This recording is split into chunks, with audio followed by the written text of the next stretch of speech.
vos différents documents.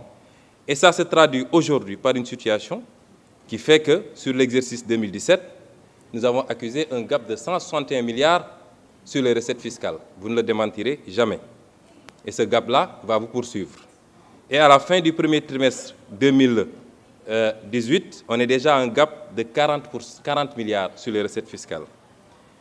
Ensuite, nous avons, et nous l'avons démontré, puisque personnellement j'ai saisi le FMI et je vous en ai fait ampliation, que sur les années passées, vous avez fait un dépassement de l'ordre de 216 milliards sur les ressources extérieures.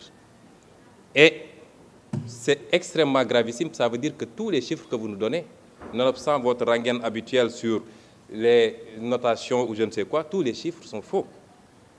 Et voilà les causes de la difficulté de trésorerie, malgré les dénégations.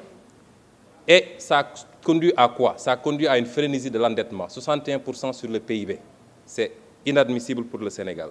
Parlons des eurobonds. 100 milliards en 2009, 250 milliards en 2011, 250 milliards en 2014, 660 milliards en 2017 et 1184 milliards aujourd'hui. Et vous nous dites que vous n'avez pas de difficulté. Pourquoi cette frénésie de l'endettement? Pourquoi, dans le cadre de cette loi de finances-là, vous êtes encore dans cette dynamique de créer toujours et encore des taxes? Mais si on examine les 3 taxes que vous créez, prenons la première, la taxe spéciale du secteur des télécommunications. Elle vient remplacer une autre taxe de la même nature qui a été votée ici il n'y a même pas un an, en 2017.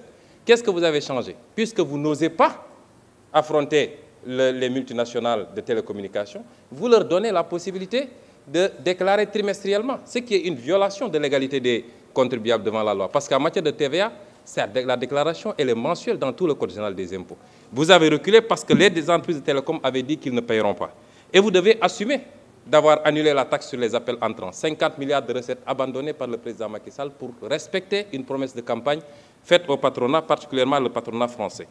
Le prélèvement sur les compagnies d'assurance.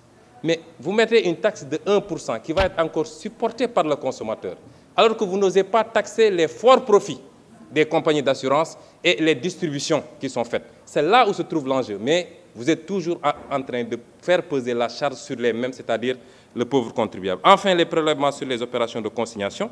Monsieur le ministre, nous savons que ce prélèvement est taillé sur mesure pour la société de droit suisse qui s'appelle Adax Énergie, qui fait l'objet aujourd'hui d'un redressement de 100 milliards fraude fiscale sur ces opérations-là. Et nous suivons de très près l'arbitrage qui est sur votre table, parce que nous savons que cette loi, elle est taillée sur mesure pour cette société. Et voilà que le président Macky Sall, sortant de son sommeil de Lyon, décore cette même société de l'ordre national du Lion.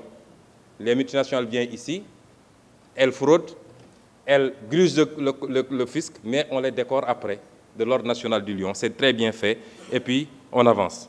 Et comme d'habitude, parce que ce qu'on ne dit pas assez, c'est que cette société est impliquée dans le scandale de la SAR avec les 8 navires qui ont été commandés sans passer par le conseil d'administration. 400 milliards, vous êtes très informés de ce dossier. Et c'est cette société qui est décorée aujourd'hui, et cette société qui mérite qu'on lui présente, qu'on fasse une loi spéciale, que nos 20 députés vont voter. Il y a une plainte aujourd'hui à Londres et une plainte au Sénégal. Notre Assemblée nationale aurait dû s'autosaisir si elle était digne de son nom.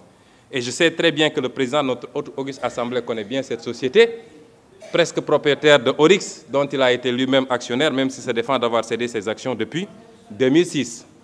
Voilà ce qui se cache derrière cette loi de finances rectificative et comment le Sénégal est géré sous Macky Sall, c'est-à-dire c'est les lobbies, c'est les amis, c'est les intérêts et c'est la famille. C'est ça la gestion du Sénégal. Duñ bàyyi duñ dellu ginnaaw duñ découragé duñ tàyyi duñ sonn gën a foncé rek saa yu ñu xëyee képp ku ñu ciy découragé loo nag yaa nuy encouragé.